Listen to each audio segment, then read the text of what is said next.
حضرت لقمان نے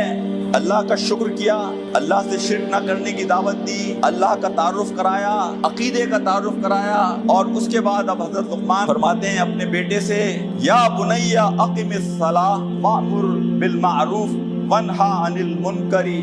واصبر علی ما اصابک ان ذالک من عزم الامور۔ میرے بیٹے، نماز کو قائم کرنا اور معروف کا حکم دینا اور منکر سے روکنا اور صبر کرنا، اس لیے کہ یہ معروف کا حکم اور منکر سے روکنا ایک بڑا کام ہے، ایک بڑی آزمائش ہے۔ لوگ تم سے ناراض ہوں گے، لوگ تمہارے خلاف سڑکوں پر نکل آئیں گے، لوگ تمہاری برائی کریں گے،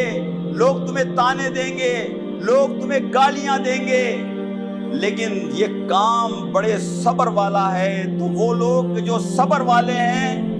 وہی لوگ اس کام کو کر سکتے ہیں۔ ان ذالک من عزم الامور، جن کے عزائم بلند ہوتے ہیں، جن کے عزائم پختہ ہوتے ہیں، وہی لوگ ہیں کہ جو یہ کام کر پاتے ہیں۔